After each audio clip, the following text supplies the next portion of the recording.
ओम शांति।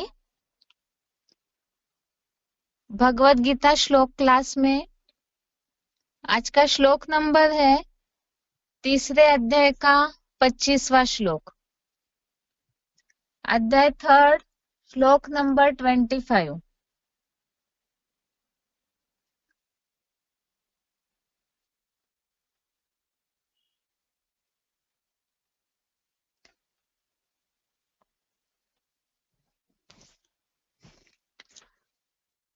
पच्चीसवें श्लोक से जो श्लोक चालू हो रहे हैं, ऊपर हेडिंग है इन श्लोकों का 25 से 35 नंबर श्लोक तक, 25 से 35 नंबर श्लोक तक अज्ञानी और ज्ञानवान के लक्षण तथा राग द्वेष से रहित होकर कर्म करने के लिए प्रेरणा। श्लोकों में भगवत गीता जो है वो मानवीय जीवन के परिवर्तन का शास्त्र है। तो इस हिसाब से हमने अभी तक जो भी देखा, एक तो निर्मोही होने की अर्जुन को जो प्रेरणा दे रहे हैं भगवान, इसके अलावा आसुरी शक्तियां या फिर अधर्म से किस तरह से युद्ध करना है ताकि दुनिया में सुख शांति फैले, इस हिसाब से ही भगवान अर्जुन को कर्म के लिए प्रेरणा दे रहे हैं। तो ये धर्म युद्ध और कर्म युद्ध किस तरह करना है, समय समय पर उसे भगवान अर्जुन को सिखा रहे हैं। इसमें ही नंबरवार जो भी पुरुषार्थी अर्जुन है, उन्हें भी इसी से कर्म करने के लिए प्रेरणा मिल रही है, सीख भी मिल रही है। इन श्लोकों का जो हेडिंग है, एक तो अज्ञानियों के कर्मों के क्या लक्षण होंगे और ज्ञानवान जो है उनके कर्मों के क्या लक्षण होंगे, ये भी बताए हैं। और उसके साथ साथ जो ज्ञानी है उन्हें राग द्वेष रहित होकर कर्म करने के लिए प्रेरणा दी है। तो राग द्वेष रहित होकर, इसका मतलब क्या? ज्यादातर ऐसे होता है, राग अर्थात अटैचमेंट या तो लगाव, आसक्ति, और द्वेष अर्थात घृणा। इसे और साधारण शब्दों में हम समझेंगे, जैसे ज्ञानी आत्माएं जो है और अज्ञानी हो, सभी के ही संबंध संपर्क में ये समाज जुड़ा हुआ है। कई लोग रहते हैं जो कार्य के कारण या परिवार में जिन परिवारों से जुड़े हुए हैं, उनके चलते अनेक लोगों से संबंध संपर्क होता है। तो ऐसे समय में किस तरह से उनके साथ व्यवहार होना चाहिए, कर्म करने चाहिए, उसके बारे में भगवान ने अर्जुन को बताया है। जैसे कोई हमारे संबंध संपर्क में अच्छे लोग आते हैं, जिनसे हमारे संस्कार मिलते हैं या तो बातें मिलती है, तो उनके प्रति कहीं ना कहीं झुकाव हो जाता है। और जिनका स्वभाव अच्छा नहीं लगता, संस्कार मेल नहीं खाते हैं, तो उनके प्रति द्वेष की भावना, घृणा की भावना आने लगती है। लेकिन ये सब बातें देहभान में आती है। अज्ञानी लोग जिन्हें आत्मा परमात्मा का परिचय नहीं है, तो वो तो वैसा ही व्यवहार करेंगे, राग द्वेष वाला। लेकिन ज्ञानवान, ज्ञानी अर्थात समझदार, जिन्हें देह भान से रहित होकर कर्म कैसे करना है, आत्मा की समझ है, परमात्मा की समझ है, कर्म के थ्योरी की जिन्हें समझ है, तो वो ज्ञानवान को कैसे भी आत्माएं संबंध संपर्क में आने पर भी कैसे कर्म होने चाहिए, यही बातें इन श्लोकों में बताई है। इसके पहले भी हमने बहुत सी श्लोक देखे हैं, जो स्थिर बुद्धि वाले श्लोक आए, इसमें ये बात खास बताई, राग द्वेष विहीन जो रहते हैं वही स्थिर बुद्धि वाले हैं। अर्थात ना ही आसक्ति हो, ना ही घृणा हो। जहां आत्मिक स्थिति में पूरी तरह स्थित होकर, देहभान से रहित होकर कर्म करेंगे। इसमें मूल बात जो हम मुरलियों के आधार से समझते हैं, खुद को भी आत्मा समझना है और औरों को भी आत्मा के रूप में ही देखना है। अर्थात जो आत्मा आत्मा भाई भाई की स्टेज है, सब परमात्मा की संतान है। जब तक इस स्थिति से ज्ञानवान बुद्धि रूपी नेत्र से सभी को न देखे, तब तक बुद्धि का कांटा स्थिर नहीं हो सकता। इसीलिए ही यहाँ खास ये बात बताई है, राग द्वेष रहित होकर कर्म करने के लिए प्रेरणा। अर्थात ये दोनों भी नहीं होने चाहिए। जिनको भी देखते हैं, जिनके साथ भी संबंध संपर्क में आते हैं, तो उनके प्रति आत्मिक स्थिति वाली ही दृष्टि हो, और वैसे दृष्टि वाले कैसे कर्म करेंगे। खास तो भगवत गीता में अभी जो श्लोक चल रहे हैं, इसमें लोक संग्रह की बात, विश्व नवनिर्माण के लिए जो कार्य करना है, या वैकुंठ सिद्धि की प्राप्ति की बातें चल रही है। इसमें आज का श्लोक हम पहला देखते हैं, जिसमें ज्ञानियों के लक्षण और अज्ञानियों के भी दोनों की तुलनात्मक लक्षण बताए हुए हैं। तीसरे अध्याय का 25वां श्लोक, 25 नंबर श्लोक। श्लोक है, सक्ताः कर्मण्य विद्वांसो यथा कुर्वन्ति भारत कुर्यात् विद्वान् तथा सक्तः चिकीर्षु लोक संग्रहम्। श्लोक दोबारा, सक्तः कर्मण्य विद्वांसो यथा कुर्वन्ति भारत कुर्यात् विद्वान् तथा असक्तः चिकीर्षु लोक संग्रहम्। श्लोक का संधि विच्छेद है, सक्तः कर्मणि अविद्वांसः यथा कुर्वन्ति भारत कुर्यात् विद्वान् तथा असक्तः चिकीर्षु लोक संग्रहम्।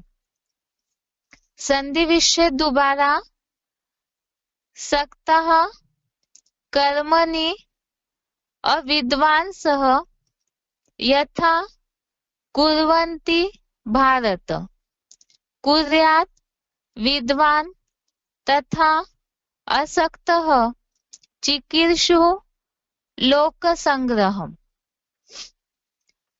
शब्दों का अर्थ है, भारत अर्थात हे भरतवंशी, अविद्वांसः अर्थात अज्ञानी लोग, यथा अर्थात जैसे, कर्मणि अर्थात कर्म में, सक्तः अर्थात आसक्त हो, कुर्वन्ति अर्थात कर्म करते हैं, तथा अर्थात वैसे ही, विद्वान अर्थात ज्ञानी, असक्त हो अर्थात अनासक्त हो, लोक संग्रहम अर्थात संसार संगठन की, चिकीर्षु अर्थात इच्छा से, कुर्यात अर्थात कर्म करे। शब्दों का अर्थ दोबारा, भारत अर्थात हे भरतवंशी, अविद्वांसः अर्थात अज्ञानी लोग, यथा अर्थात जैसे, कर्मणि अर्थात कर्म में, सक्तः अर्थात आसक्त हो, कुर्वन्ति अर्थात कर्म करते हैं, तथा अर्थात वैसे ही, विद्वान अर्थात ज्ञानी, असक्त हो अर्थात अनासक्त हो, लोक संग्रहम अर्थात संसार संगठन की, चिकीर्षु अर्थात इच्छा से, कुर्यात अर्थात कर्म करे। श्लोक का अर्थ है, हे विष्णुवत भरतवंशी, अज्ञानी लोग जैसे कर्म में आसक्त हो कर्म करते हैं, वैसे ही ज्ञानी अनासक्त हो संसार संगठन की इच्छा से कर्म करे। हे भरतवंशी, अज्ञानी लोग जैसे कर्म में आसक्त हो कर्म करते हैं, वैसे ही ज्ञानी अनासक्त हो संसार संगठन की इच्छा से कर्म करे। यहाँ श्लोक के भावार्थ में तुलनात्मक बात बताई है कि अज्ञानियों के कर्म करने का तरीका या उनकी जीवन शैली कैसी होती है और ज्ञानियों की जीवन शैली या कर्म करने का तरीका कैसे होना चाहिए। इसके पहले के श्लोकों में हमने देखा है ज्ञानवान जो है या जो नंबरवार पुरुषार्थी है अर्जुन, तो उन्हें सिद्धि प्राप्त करनी है, परम पद को पाना है, वैकुंठ में जाना है, तो इसीलिए उनके कर्म कैसे होने चाहिए।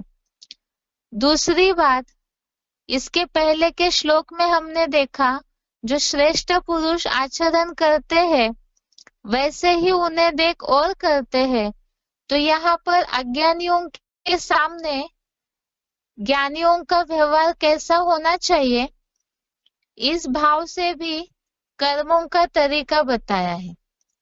पहले तो हम देखते हैं अज्ञानी लोग जैसे कर्म में आसक्त हो कर्म करते हैं।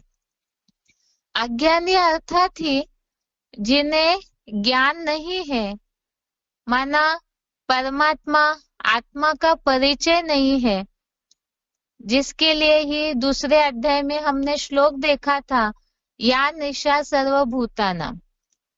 उसमें बात आई है कि जिन्हें इस दुनिया का या तो दुनिया की वास्तविकता का, भगवान के कार्य का परिचय नहीं है, तो भौतिकता में आसक्त होते हैं। भौतिक दुनिया में ही जीवन जीना ही, जिसके लिए ज्ञानियों के लिए वो अज्ञान की रात है भौतिक जगत, लेकिन अज्ञानियों के हिसाब से वही दिन समझ करके वो उसी में ही आसक्त होकर के कर्म करते हैं। देह के पदार्थ, देह के संबंधी उसी को ही सब कुछ समझ लेते हैं, और जिस जीवन में देह भान की दुनिया में वो जीते हैं तो उसे ही सर्वस्व समझ लेते हैं। जो भी हमारे संबंध संपर्क में आते हैं अज्ञानी, ज्यादातर उनकी भाषा में यही रहता है कि ये जब तक जीवन है तब तक आराम से रहना है, मौज मनानी है, यही उनके जीवन का लक्ष्य रहता है। ये तो अज्ञानियों की जीवन शैली हुई कि इस उनकी बुद्धि में तो ये दुनिया विनाश होने वाली है, ये बात ही नहीं है, ना ही वो विश्वास करते हैं। इसीलिए ही इसी भौतिक दुनिया के जो विनाशी दुनिया है, जो विकारों में ही भरी हुई है, विकारों के धुएं से ढकी हुई है, तो उसी में ही वो कर्म करने में, उसमें ही आसक्त होकर के रहने में ही वो अपना जीवन सुखी समझते हैं। अब इससे विपरीत ज्ञानियों को कैसे कर्म करना है ये बताया। ज्ञानी अनासक्त हो संसार संगठन की इच्छा से कर्म करे। अनासक्त अर्थात ही आसक्ति न हो, अटैचमेंट न हो। इसके पहले के श्लोकों में हमने देखा, जिसके लिए बोला हुआ है बेहद के वैराग्य की स्थिति। जो इसके पहले श्लोक आया था, श्लोक नंबर 19, इसमें बताया था कि अनासक्त होकर के आत्मा में ही सब कुछ समाया हुआ है, आत्मतृप्त, आत्मा में संतुष्ट, उनके सब कार्य स्वतः ही हो जाते हैं। जैसे सतयुग में तो प्रकृति पालना करती है और संगम युग में ब्राह्मण उनकी स्वयं भगवान पालना करते हैं, तो उस बात से निश्चिंत होकर के अनासक्त होकर के कर्म करना है। जब भगवान ही सारी प्राप्ति करा रहे हैं, तो फिर ज्ञानी कर्म किस हिसाब से करे, क्या कर्म करना है उनको, तो यही बात बताई संसार संगठन की इच्छा से कर्म करे। लोक संग्रह, जो इसके पहले श्लोकों में बात आई थी कि खास सत्व प्रधान सृष्टि की वृद्धि करो, सत्व प्रधान सृष्टि की बढ़ोतरी करो, क्योंकि ये दुनिया तो पूरी तमो प्रधान हो चुकी है। इसीलिए ही ऐसा संगठन हो जिसमें सात्विक विचारों वाले, जो राग द्वेष विहीन ऐसी आत्माएं हो, ऐसी आत्माओं की, ब्राह्मणों की बढ़ोतरी करना है। और वो संसार संगठन, ऐसे लोगों का संगठन तैयार हो, इसी इच्छा से कर्म करे और उसमें आसक्ति भी न हो। एक तो जो लौकिक कर्म करते हैं अनिवार्य, उसके लिए तो विधि बताई, केवल अनिवार्य कर्म करना है, प्रकृति के अधीन है, इसीलिए वो कर्म करने हैं, लेकिन आसक्ति नहीं होनी चाहिए उसमें। वैसे ही ज्ञानी जो है अनासक्त हो, संसार संगठन की इच्छा से ही कर्म करे, क्योंकि ज्ञानी जैसा जैसा आचरण करेंगे तो वैसे ही उनके कर्मों का प्रभाव होगा। तो यहाँ दोनों की तुलना बताई। ज्ञानियों के पास तो समझ है कि ये दुनिया विनाश होने वाली है, जैसे अज्ञानी देह, देह के संबंधी, देह के पदार्थों में लिप्त है, तो ज्ञानियों को बेहद के वैराग्य की स्टेज होनी चाहिए। इसके लिए भी अव्यक्तवाणियों में बाप दादा ने बोला है कि बेहद के वैराग्य की स्टेज या बेहद के वैराग्य की लहर जब ब्राह्मणों में फैलेगी, तभी ही ये ब्राह्मणों का संगठन दुनिया के सामने प्रत्यक्ष हो सकता है। कई बार ज्ञानियों को ये बुद्धि में है, हम सेवा तो बहुत करते हैं, जहाँ संसार संगठन की बात आई, ब्राह्मणों का संगठन बढ़ाना है या सब सुखी हो, ब्राह्मणों का संगठन बढ़े, सत्व प्रधान सृष्टि की वृद्धि हो, अर्थात नई दुनिया की स्थापना का कार्य हेतु ही ज्ञानियों का लक्ष्य हो, कर्मों का खास लक्ष्य हो कि नई दुनिया स्थापन करने में, भगवान के कार्य में मदद करनी है। लेकिन उसमें भी कई बार इस बात में हताश हो जाते हैं कि लोग ज्ञान नहीं सुनते हैं, संगठन बढ़ता नहीं है। तो संगठन बढ़ने का एक कारण पहले है क्योंकि ज्ञानियों में भी कहीं ना कहीं ज्ञान की कमी है। किस ज्ञान की कमी है? अर्थात भले ही ज्ञान की बातें जानते हैं, ज्ञान के पॉइंट्स जानते हैं, लेकिन उसे प्रैक्टिकल जीवन में जब तक अपनाया नहीं है, तब तक जो संगठन बढ़ना चाहिए वो नहीं बढ़ सकता है। दूसरी बात, ब्राह्मणों में भी कर्मों का रिजल्ट तब आएगा, बुद्धि में कईयों के रहता है कि जिस तरह ज्ञान में चलते चलते अनुभूति होनी चाहिए, वो अनुभूति नहीं होती है। उसका कारण है कि अनासक्त होकर, एक खास डायरेक्शन दिया हुआ है, अनासक्त होकर, निर्मोही होकर, दृष्टि होकर के, न्यारा प्यारा होकर के जितना कर्म करेंगे, अर्थात जो बताया बेहद के वैराग्य की लहर होनी चाहिए। जब ऐसे संगठन में सबके अंदर बेहद का वैराग्य होगा, तभी ही उस कर्म का रिजल्ट, जो नई दुनिया की स्थापना का संगठन है, वो प्रत्यक्ष होगा। तो ब्राह्मणों के कर्मों का खास यही लक्ष्य होना चाहिए, एक तो अनासक्त हो, दूसरा संसार संगठन निर्माण करे, अर्थात लोक संग्रह, नई दुनिया का संगठन स्थापना हेतु, विश्व कल्याण हेतु ही कर्म करे। तो ऐसे जहाँ कर्म होंगे तो उसमें जो वाइब्रेशन आएंगे आत्मिक स्थिति के द्वारा, जब, क्योंकि अनासक्त होना माना ना देह के प्रति आसक्ति हो, जो शुरू में श्लोक देखा है हमने, यज्ञ कर्म करने के लिए दैहिक आसक्ति छोड़ना, और यहाँ फिर वही बात आई, ज्ञानी अनासक्त हो, संसार संगठन की इच्छा से कर्म करे। तो एक खास शर्त है गीता में भगवान ने बताई है अर्जुन को, डिटैच होना, राग द्वेष विहीन होना। अनासक्त में कई बार ये समझा जाता है कि अटैचमेंट हो कहीं झुकाव हो, कोई एक तरफी स्नेह हो, तो उसे ही समझते हैं आसक्ति में गिना जाता है। लेकिन यहाँ पर द्वेष होना, किसी के प्रति घृणा होना, तो वो भी अव्यक्त वाणियों में बुद्धि का झुकाव ही बोला है। तो राग और द्वेष माना अटैचमेंट भी न हो, आसक्ति भी न हो और घृणा भी न हो, ये दोनों शब्दों का अस्तित्व ही न हो, इतना आत्मिक स्थिति, मन बुद्धि जो है आत्मा में इतने एकाग्र होकर के जब कर्म करेंगे कि सब भगवान के बच्चे हैं, सब आत्मा आत्मा भाई भाई है, इस भाव से जब कर्म करने का लक्ष्य होगा, यज्ञ सेवा करने का लक्ष्य होगा, तो उस समय ही संगठन में पवित्रता आएगी। क्योंकि पवित्रता अर्थात ही देह भान से रहित स्टेज हो, पूरी तरह से आत्मिक स्थिति, आत्माभिमानी स्टेज हो और सब परमात्मा के बच्चे हैं, ये भावना हो, तभी ये संसार का संगठन बढ़ेगा। ये श्लोक का अर्थ है, इसका उच्चारण सुनते हैं, उसके साथ साथ ही ज्ञानियों और अज्ञानियों के कर्मों के लक्षण अव्यक्त वाणियों में बताए हैं, उसे देखते हैं।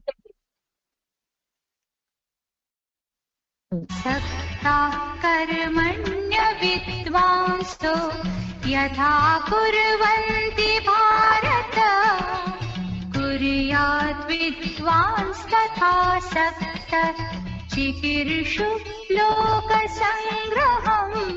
हे विष्णुवत भरतवंशी, अज्ञानी लोग जैसे कर्म में आसक्त हो कर्म करते हैं, वैसे ही ज्ञानी अनासक्त हो संसार संगठन की इच्छा से कर्म करे।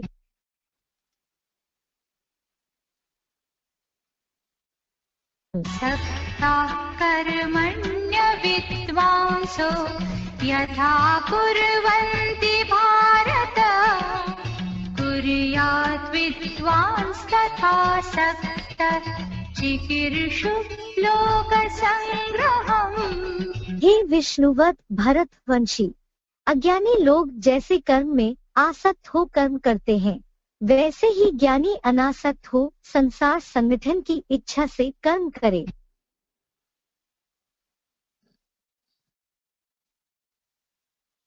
इसी श्लोक से संबंधित अव्यक्तवाणी के पॉइंट्स है। अव्यक्तवाणी की तारीख 3 नवंबर 92, अव्यक्तवाणी डेट 3 नवंबर 92। बेहद का रूहानी नशा है, उस नशे में भी सब बातें स्वतः ही भूल जाती है, भूलनी नहीं पड़ती है। यह रूहानी नशा जब होता है तो हद की बातें भूल जाती है, भूलने की मेहनत नहीं करनी पड़ती है। जब यह स्मृति रहती है कि मैं हीरो पाठधारी आत्मा हूं, तो स्वतः ही हर कर्म श्रेष्ठ होता है। हर कर्म से सभी को अनुभव होगा कि यह कोई विशेष आत्मा है, साधारण नहीं। ऐसे समझते हो? वह जैसे सब है वैसे हम हैं, न्यारे लगते हो? चाहे कितने भी अज्ञानी हो, लेकिन अनेक अज्ञानियों के बीच आप ज्ञानी आत्माएं प्यारी अनुभव हो। इसको कहा जाता है हीरो पाठधारी। ऐसे है, दूसरे भी अनुभव करें। ऐसे नहीं सिर्फ अपने को समझे, अंदर से समझे कि ये न्यारे है। न चाहते हुए भी सभी आपके आगे अपना सिर झुकाएंगे, अभिमान का सिर झुकेगा, परंतु इतनी पक्की अवस्था चाहिए। चेक करो और चेंज करो। हर कर्म में अपने को चेक करो कि न्यारी हूं, प्यारी हूं। डबल हीरो स्थिति का अनुभव बढ़ाते चलो।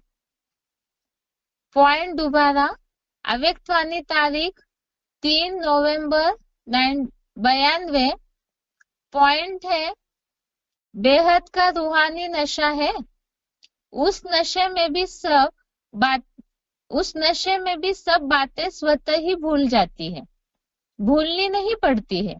यह रूहानी नशा जब होता है तो हद की बातें भूल जाती है, भूलने की मेहनत नहीं करनी पड़ती है।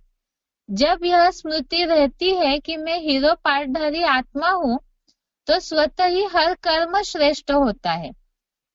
हर कर्म से सभी को अनुभव होगा कि यह कोई विशेष आत्मा है, साधारण नहीं। ऐसे समझते हो? वह जैसे सब है वैसे हम हैं। न्यारे लगते हो, चाहे कितने भी अज्ञानी हो, लेकिन अनेक अज्ञानियों के बीच आप ज्ञानी आत्माएं प्यारी अनुभव हो। इसको कहा जाता है हीरो पार्टधारी। ऐसे है, दूसरे भी अनुभव करें। ऐसे नहीं सिर्फ अपने को समझे, अंदर से समझे कि ये न्यारे है। न चाहते हुए भी सभी आपके आगे अपना सिर झुकाएंगे, अभिमान का सिर झुकेगा, परंतु इतनी पक्की अवस्था चाहिए। चेक करो और चेंज करो। हर कर्म में अपने को चेक करो कि न्यारी हूँ, प्यारी हूँ। डबल हीरो स्थिति का अनुभव बढ़ाते चलो। इस पॉइंट में जैसे ज्ञानियों की खास निशानियां बताई है, बेहद का रूहानी नशा अर्थात आत्मिक स्थिति का नशा, जो ऊपर श्लोक में हमने देखा था 17-18 नंबर श्लोक में, आत्मा में संतुष्ट, आत्मा में तृप्त और आत्मा में ही प्रीति वाला। तो जिनकी आत्मिक स्थिति इतनी पराकाष्ठा की हो, ऊंची हो, तो उन्हें वो बेहद का नशा होगा। आत्मा के अलावा उन्हें कुछ आत्मिक स्थिति जैसे बोला है नेचुरल हो जाए और संस्कार बन जाए कि आत्मिक स्थिति से मन बुद्धि इंद्रियों में कहीं भी नीचे ही ना आए। तो ऐसे बेहद का रूहानी नशा 1-2 हफ्ता पहले के संगठन की मुरली में जिसे शिव बाबा ने बोला है कापारी नशा, जो एकदम ऊपर चढ़ा हुआ हो, तो ऐसा बेहद का रूहानी नशा जिन्हें होगा वो ज्ञानी आत्माएं अनासक्त होंगे। अनासक्त यहाँ अव्यक्तवाणी में शब्द आया है न्यारे और प्यारे। इतने डिटैच होंगे, न्यारे होंगे, तो दूसरों को भी ऐसा अनुभव होगा।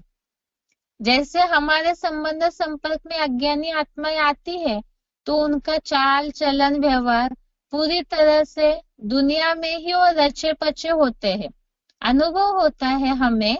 तो इसी तरह अज्ञानियों को भी हमारे वाइब्रेशन से, हमारी चलन से ये अनुभव हो कि ये ज्ञानी आत्माएं हैं। अव्यक्तवाणियों में ये बात बोली है कि हम परिवर्तन हुए हैं, ये हम अपने मुंह से न बोले। हमारे संबंध संपर्क में जो आत्माएं आती है उन्हें स्वयं महसूस हो और उनके मुख से स्वतः निकले कि ये कुछ बदले हुए से नजर आते हैं, इनमें कुछ बहुत परिवर्तन नजर आता है। जब ऐसी स्थिति होती है तो ऐसे हीरो पार्टधारी जिनमें इतना न्यारापन भी है और प्यारापन अर्थात बैलेंस वाली स्थिति का पुरुषार्थ जिन्होंने किया है, ऐसे ज्ञानी आत्मा जो ज्ञान में ही, आत्मिक स्थिति के नशे में ही पूरे रचे पचे हैं, उसमें लीन हो चुके हैं, तो ऐसों से ही वो अनुभव होगा औरों को और अपने आप ही सिर झुकाएंगे, ये बताया। आगे का पॉइंट है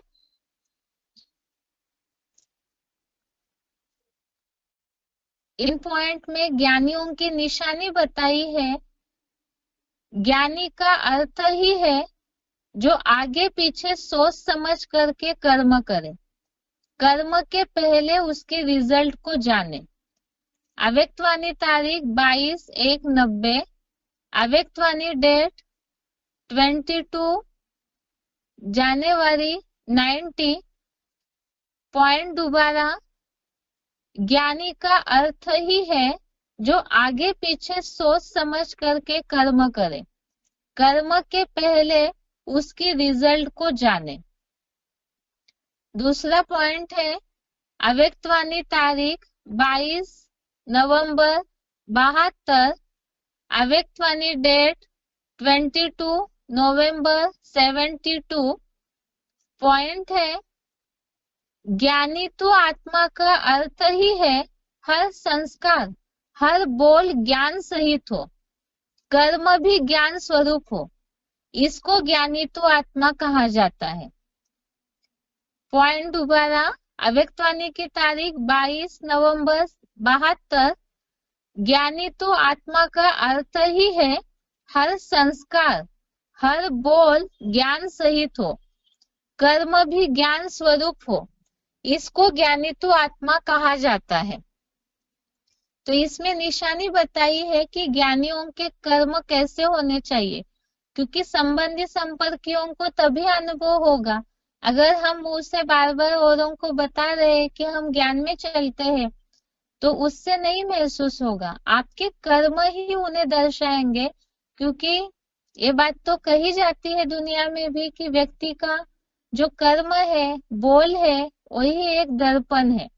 तो उसी से पता चलेगा, आपके संस्कार, आपके कर्म से, कि ये ज्ञानी तो आत्मा है।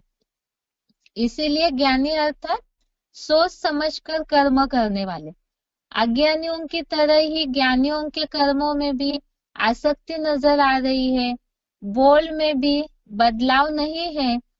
तो इसका मतलब ज्ञान का जो प्रभाव हमारे चलन में होना चाहिए वो नहीं है।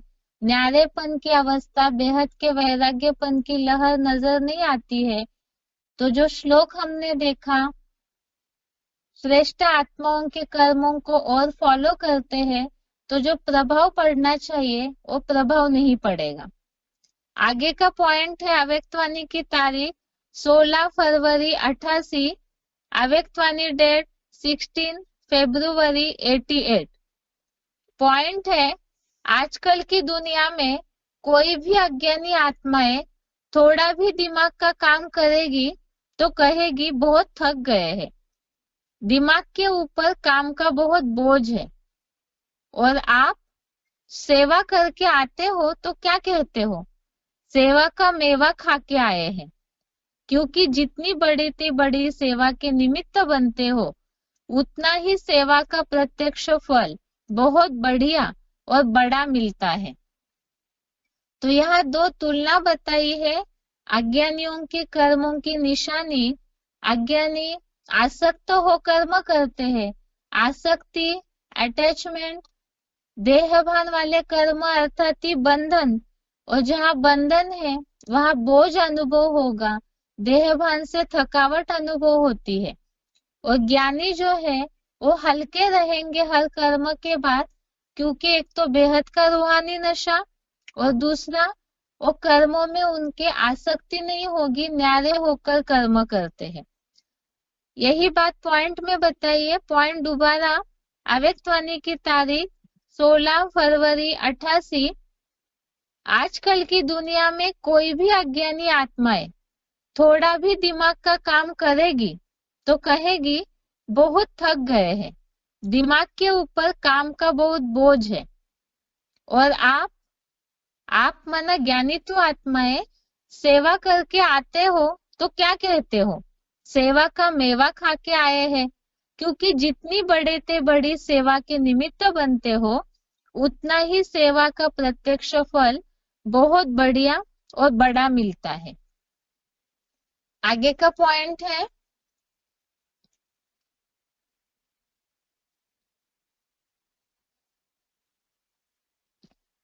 अव्यक्तवाणी की तारीख 4 नवंबर 87, अव्यक्तवाणी डेट 4 नवंबर 87। अज्ञानी लोग सारा जीवन रोते रहते तो अंत में और भी रोते हैं। यहाँ ब्राह्मण जीवन में सेवा में रहते तो सेवा अंत तक सेवा का साधन बन जाता है। फर्क है ना। पॉइंट दोबारा, अव्यक्तवाणी की तारीख 4 नवंबर 87। अज्ञानी लोग सारा जीवन रोते रहते तो अंत में और भी रोते हैं। यहाँ ब्राह्मण जीवन में सेवा में रहते तो अंत तक सेवा का साधन बन जाता है। फर्क है ना। तो ब्राह्मण जीवन में सेवा अर्थात यहाँ अनासक्ति भाव, ये सेवा ही साधन है। और अज्ञानी लोगों में आसक्ति है, देहभान है, तो उसमें दुख भी होता है। इसीलिए अज्ञानियों में है क्यों रोते हैं, और यहाँ पर जीवन अलग अनुभव होगा ज्ञानियों का। आगे का पॉइंट है अव्यक्तवाणी की तारीख 25 अक्टूबर 87, अव्यक्तवाणी डेट 25 अक्टूबर 87। जैसे साधारण दुनियावी आत्माओं को चलते फिरते हर कर्म करते स्वतः और सदा देह का भान रहता ही है, मेहनत नहीं करते कि मैं देह हूं, न चाहते भी सहज स्मृति रहती ही है। ऐसे कमल आसनधारी ब्राह्मण आत्माएं भी इस देह भान से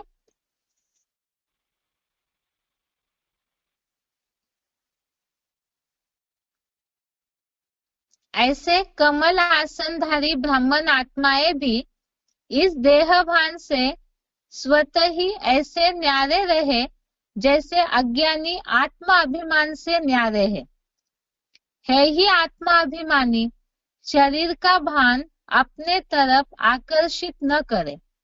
जैसे ब्रह्मा बाप को देखा चलते फिरते फरिश्ता रूप व देवता रूप स्वतः स्मृति में रहा, ऐसे नेचुरल देही अभिमानी स्थिति सदा रहे।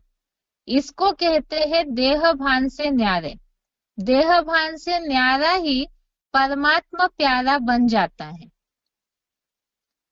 पॉइंट दोबारा, अव्यक्तवाणी तारीख 25 अक्टूबर 87। जैसे साधारण दुनियावी आत्माओं को चलते फिरते हर कर्म करते स्वतः और सदा देह का भान रहता ही है, मेहनत नहीं करते कि मैं देह हूं, न चाहते भी सहज स्मृति रहती ही है। ऐसे कमल आसनधारी ब्राह्मण आत्माएं भी इस देह भान से स्वतः ही ऐसे न्यारे रहे जैसे अज्ञानी आत्मा अभिमान से न्यारे है ही आत्मा अभिमानी शरीर का भान अपने तरफ आकर्षित न करे। जैसे ब्रह्मा बाप को देखा चलते फिरते फरिश्ता रूप व देवता रूप स्वतः स्मृति में रहा, ऐसे नेचुरल देही अभिमानी स्थिति सदा रहे। इसको कहते हैं देह भान से न्यारे। देह भान से न्यारा ही परमात्मा प्यारा बन जाता है। यहाँ दोनों की तुलना बताई है। अज्ञानी जैसे देह के भान में ही सदैव रहते हैं, उनके वो नेचुरल संस्कार है देह भान में रहकर कर्म करना। ऐसे ही ज्ञानियों की स्थिति आत्मा अभिमानी हो, आत्मिक स्थिति नेचुरल संस्कार बन जाए, वो बिल्कुल भी भूले नहीं, तो ऐसी स्थिति जो है वो अपने आप ही देह के भान से, देह भान अर्थात इसमें देह, देह के पदार्थ, देह के संबंधी, इनसे न्यारे अर्थात अनासक्तिपन का अनुभव, डिटैचपन का अनुभव नेचुरल हो जाए। और जब ऐसे होंगे तभी परमात्मा प्यारे अनुभव होंगे, और परमात्मा प्यारे हैं तो अपने आप ही वो वाइब्रेशन से ही अन्य आत्माओं के भी स्नेही बन जाएंगे। अगला पॉइंट है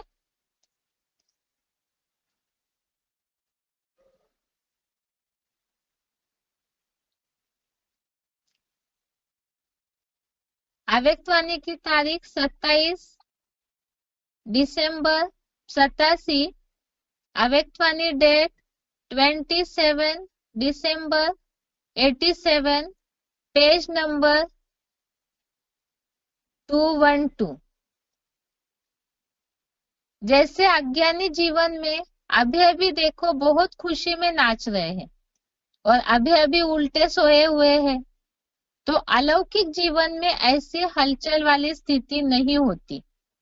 परिस्थिति के आधार पर नहीं, लेकिन अपने वर्षे और वरदान के आधार पर व अपनी श्रेष्ठ स्थिति के आधार पर परिस्थिति को परिवर्तन करने वाला होगा।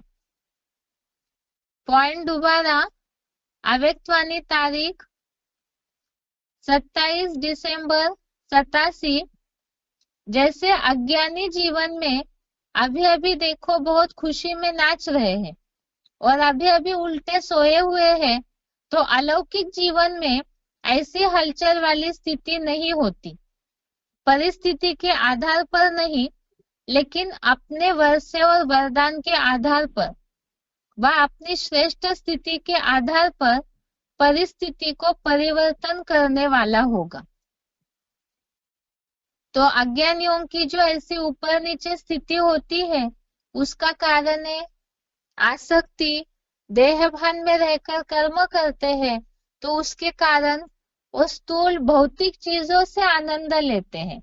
इसीलिए जैसे ही उनके साधन हट जाते हैं, भौतिक साधन, देहभान वाले साधन हट जाते हैं, तो वैसे ही यह उल्टे सोए हुए हैं। ये शब्द अर्थात ही दुखी होना, नाराज होना और खुशी में नाचना, तो ये दोनों का अंतर बताया कि अज्ञानियों की तो स्थिति ऊपर नीचे होती है, क्योंकि वो साधनों के आधार पर, भौतिकता या देहभान, पांच तत्वों के आधार पर वो जीवन जीते हैं। और अलौकिक जीवन अर्थात आत्मिक स्थिति, देहभान से न्यारे, तो उसमें ऐसी हलचल वाली स्थिति नहीं, एक रस अवस्था, क्योंकि आत्मा बिंदु है और उसमें जो स्थित होंगे तो वो कोई भी साधनों के अधीन नहीं होंगे, कोई भी प्रकार के बंधन में नहीं फंसेंगे, तो उनकी स्थिति एक रस होगी। और इसी के लिए बताया कि परिस्थिति को भी परिवर्तन करने वाले होंगे। वो अनासक्त है, ज्ञानी आत्माएं, तो उनके ऊपर इन सब बातों का प्रभाव नहीं पड़ना चाहिए। आगे का पॉइंट है अव्यक्तवाणी तारीख 3 अप्रैल 96, अव्यक्तवाणी डेट 3 अप्रैल 96।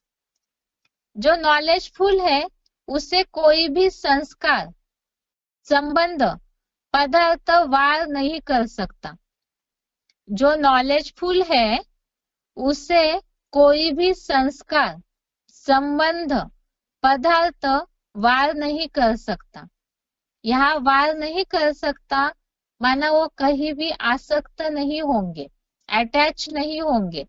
कई संस्कारों के अधीन होते हैं तो वो भी बंधन है, संबंधों के अधीन होते हैं, संबंधों में उलझते हैं, अटकते हैं, या पदार्थों में बुद्धि अटक जाती है, तो सब बंधन होगा। लेकिन जो नॉलेजफुल है अर्थात ज्ञान से भरपूर है, तो उन पर संस्कार, संबंध और पदार्थ कोई भी वार नहीं कर सकता, अर्थात तो अनासक्त होंगे, वैरागी होंगे। आगे का पॉइंट है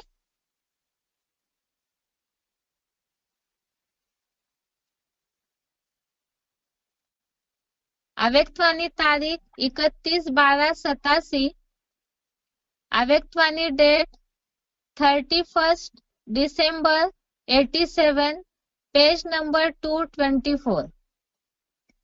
बाप के बच्चे क्या है और अज्ञानी क्या है? आज की दुनिया में विकारी आत्माएं क्या बन गई है?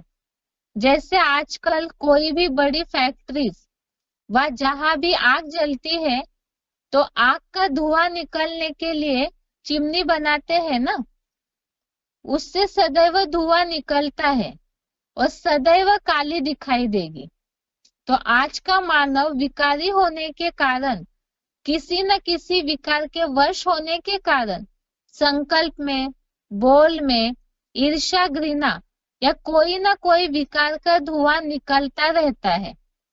आंखों से भी विकारों का धुआं निकलता रहता है और ज्ञानी बच्चों के हर बोल व संकल्प से फरिश्तेपन की दुआएं निकलती है। उनका है विकारों का आग का धुआं, और ज्ञानी तो आत्माओं के फरिश्ते रूप से सदा दुआएं निकलती है।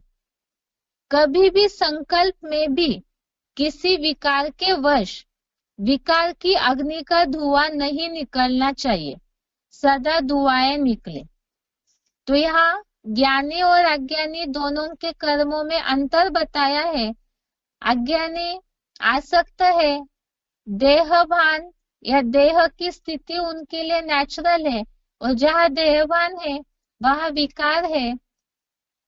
तो इसीलिए उन दोनों के कर्मों का अंतर बताया है। पॉइंट एक बार दोबारा देखते हैं।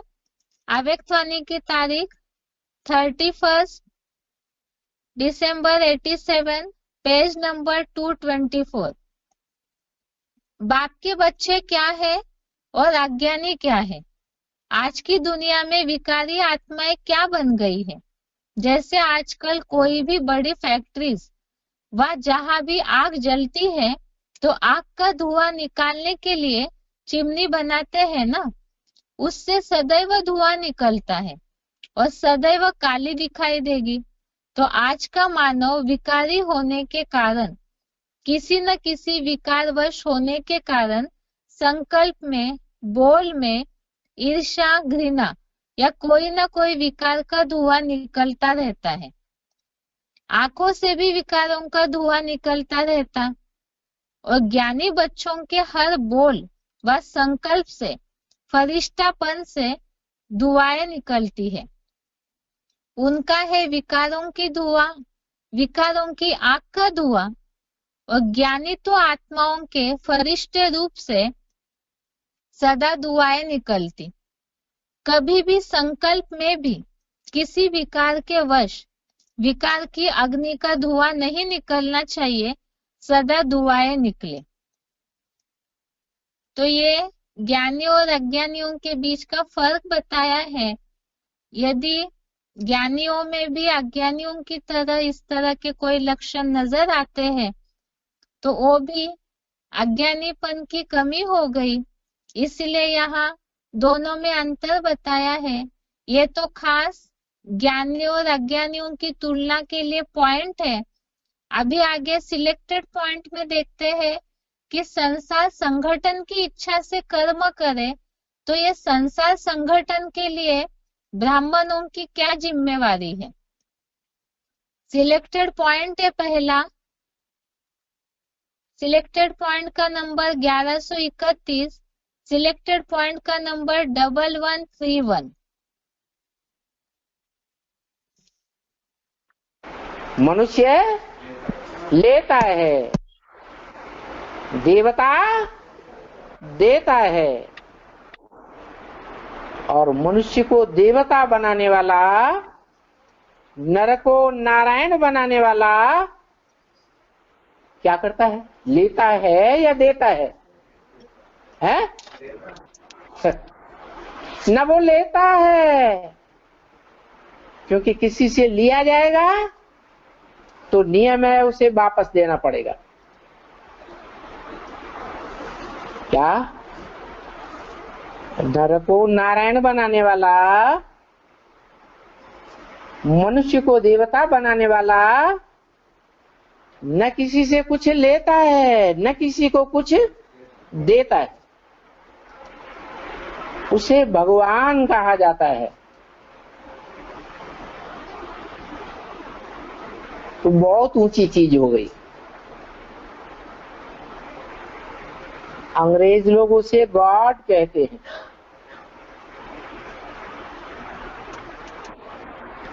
मुसलमान उसे खुदा कहते हैं।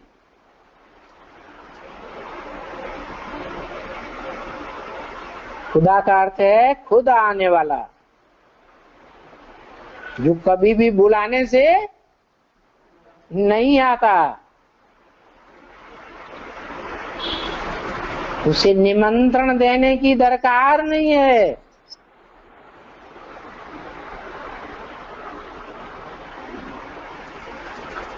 वो मान सम्मान लेता ही नहीं,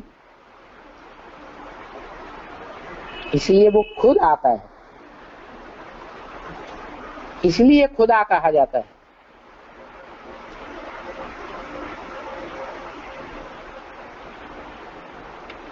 तो ऊंचे से ऊंचा भगवंत है।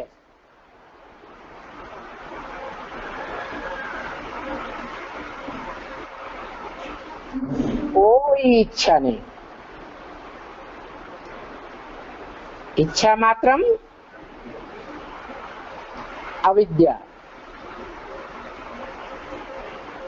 सिर्फ एक ही इच्छा है, क्या?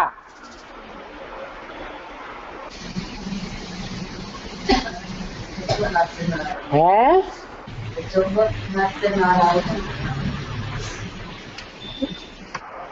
तो सबको बना देता है। 500-700 करोड़ को बनाता है। ये इच्छा भी नहीं उसकी।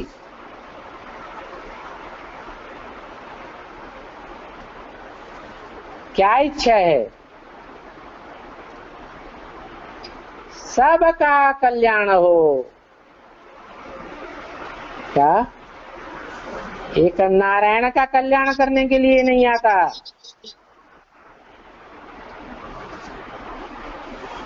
क्या करने के लिए आता है? सबका कल्याण हो।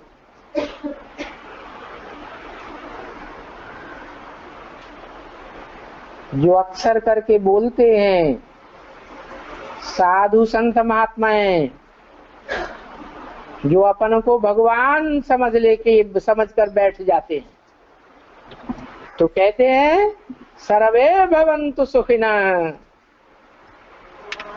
बोलते हैं, करते नहीं है, बोलते हैं बताने के लिए कि शिवो हम। कैसे?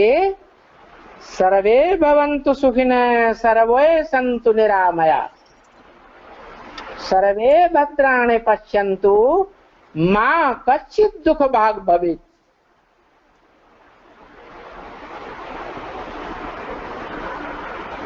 कैसी सुंदर भाषा है।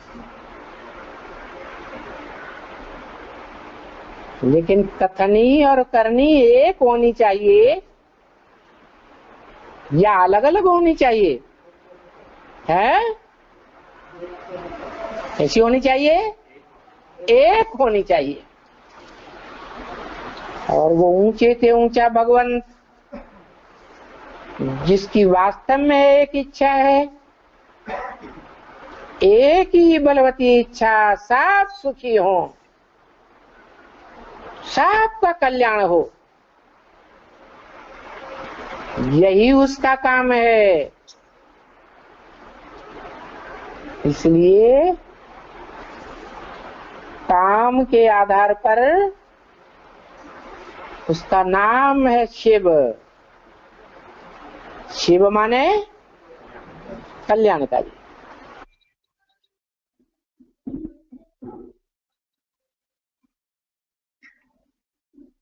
अभी के पॉइंट में जैसे बताया कि परमात्मा तो सभी के कल्याण की भावना से ही कर्म करते हैं। वो इस सृष्टि पर खास नए विश्व की स्थापना या वसुधैव कुटुंबकम के लक्ष्य से ही आकर के कर्म करते हैं। ऐसे ही ज्ञानियों का भी कर्म हो कि सब सुखी हो, सबका कल्याण हो, इसी भावना से कर्म करें। क्योंकि अज्ञानी जैसे अपने परिवार में ही सीमित रहते हैं या जिनके संबंध संपर्क में है, उन्हीं में आसक्त होकर के केवल उन्हीं से जुड़े हुए कर्मों में ही वो ध्यान देते हैं। लेकिन ज्ञानियों का लक्ष्य बेहद का विश्व कल्याण का हो, जो विश्व के नवनिर्माण के लिए संगठन बनाना, ऐसा बेहद का लक्ष्य हो। इसी भावना से सबके कल्याण हेतु अनासक्त भाव से कर्म करें। आगे का पॉइंट है सिलेक्टेड पॉइंट का नंबर 761, सिलेक्टेड पॉइंट का नंबर 761।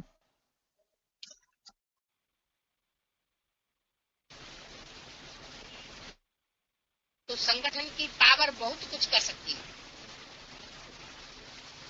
वृत्ति के आधार पर दूर बैठे भी हम बड़ी बड़ी भारी सेवा कर सकते हैं।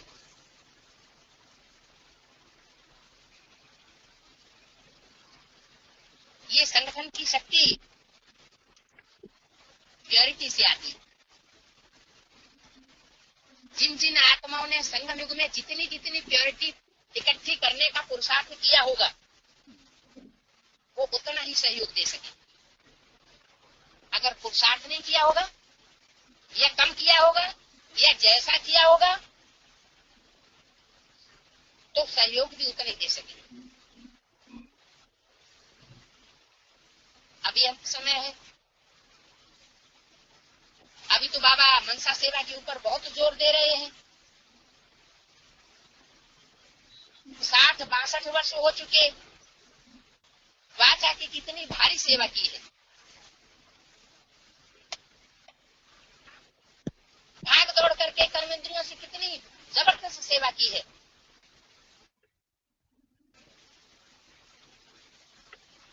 उस सेवा से रिजल्ट कितना निकला, ना के बराबर रिजल्ट निकला। अभी याद करते करते प्रैक्टिस जरूर नंबरवार ऐसी हुई है कि बच्चे अगर हिम्मत करें तो ब्राह्मणों की दुनिया में, खास करके एडवांस पार्टी के अंदर, बहुत बड़ा परिवर्तन ला सकते हैं।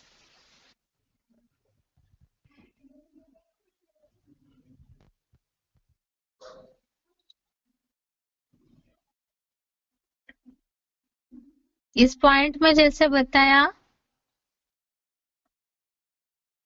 पवित्रता से ही संगठन बनता है। अर्थात संसार संगठन की इच्छा से कर्म करना है तो उसके लिए पवित्रता चाहिए। पवित्रता अर्थात ही अनासक्त भाव, कहीं भी बुद्धि का बंधन फंसा हुआ न हो, तो ऐसे पवित्रता के द्वारा, बेहद के वैराग्य के द्वारा ही हम संगठन के कार्य में मदद कर सकते हैं। आगे का पॉइंट है,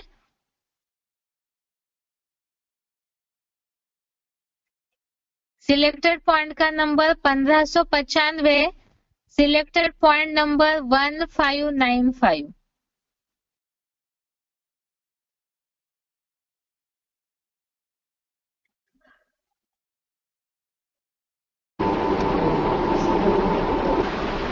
तेलंगाना संगठन में भी घुस पड़ गए, सब संगठन को नहीं आ रहे हैं। हाँ, घुस पड़ गए सब। संगठन माना यूनिटी। यूनिटी काहे से बनती है?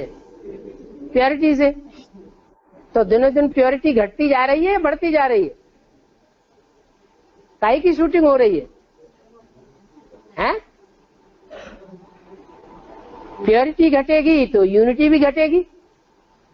गीता पाठशालाओं का संगठन भी कम दिखाई पड़ेगा। प्योरिटी बढ़ेगी तो यूनिटी भी दिखाई पड़ेगी।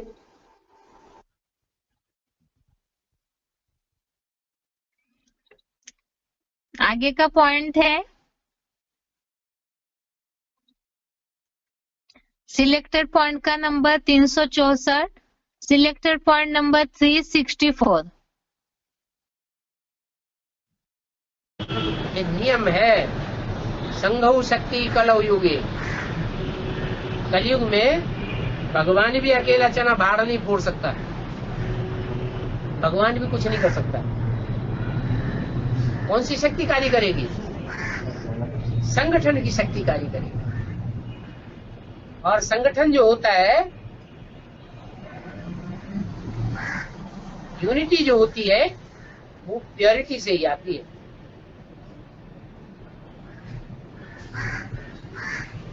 प्योरिटी लाने के लिए वैराग्य बहुत जरूरी है। क्या?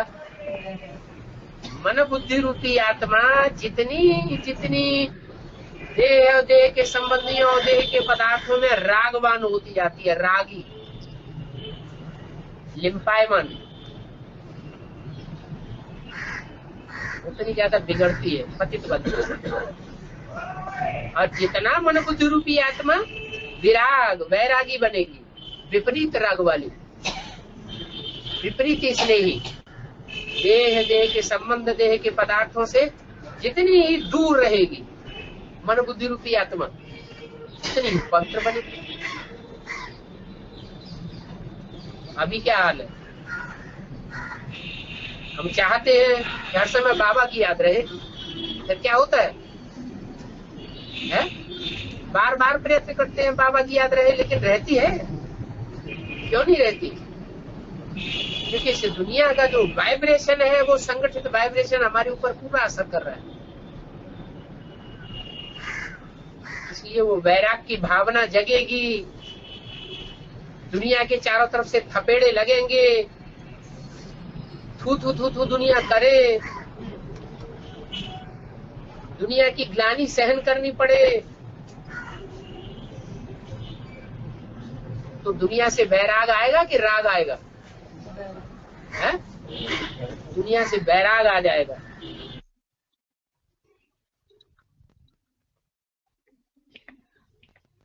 अभी के पॉइंट में जैसे बताया, नई दुनिया का संगठन स्थापन करना है, बनाना है ब्राह्मणों को, क्योंकि कलयुग में जैसे कलयुग वालों की आसुरी शक्तियों का संगठन प्रभावशाली है, तो ऐसे ही ज्ञानियों का संगठन भी प्रभावशाली हो, उसके लिए संगठन की शक्ति चाहिए, और इस संगठन की इच्छा से कर्म करने के लिए चाहिए प्यूरिटी, जिससे अभी शिव बाबा ने बताया कि बेहद के वैराग्य की स्थिति, देह, देह के भान, देह के पदार्थों से सबसे ही वैराग हो, बेहद का वैराग्य हो, अर्थात ऐसी पवित्रता हो, अनासक्त भाव हो, तो जितना पवित्रता की पावर होगी उतना ही संगठन बढ़ाने में हम मददगार बनेंगे।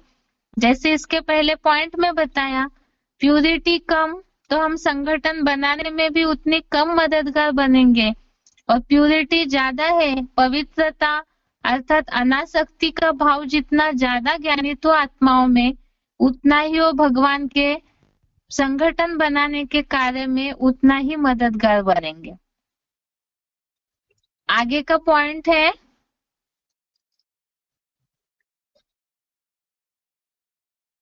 सिलेक्टेड पॉइंट का नंबर 438, सिलेक्टेड पॉइंट नंबर 438।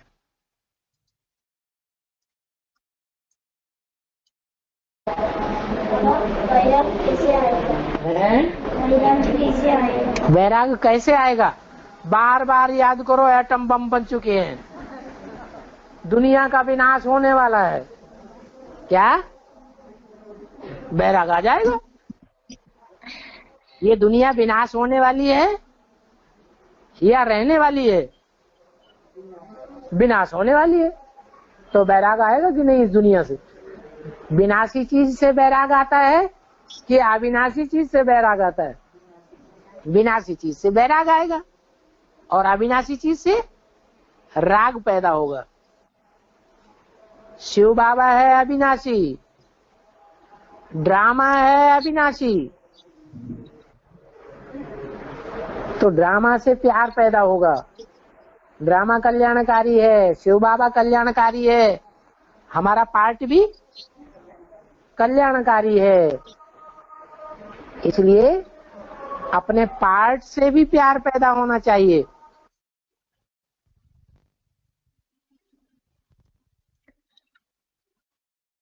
अभी के पॉइंट में जैसे बताया बेहद के वैराग्य की बात, पहले तो आज के श्लोक में है संसार संगठन की इच्छा से कर्म करें, अर्थात सब सुखी हो, सारा विश्व ही सुखी शांतिमय रहे, इस भाव से संगठन जरूरी है नए विश्व का, और उस संगठन की इच्छा से कर्म करने के लिए जरूरी है वैराग्य।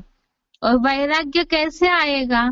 तो बताया ये दुनिया विनाश होने वाली है, इस बात का नॉलेज बुद्धि में हो, तो जितना ज्ञानी होंगे तो उतना ही सब बातों का ज्ञान में परिपक्वता होगी, नॉलेज फुल जिसे बोला है, तो उतना ही बेहद का वैराग्य होगा, और बेहद का वैराग्य, अनासक्ति भाव, पवित्रता जितनी ज्यादा, उतना ही भगवान के कार्य में मददगार भी बनेंगे।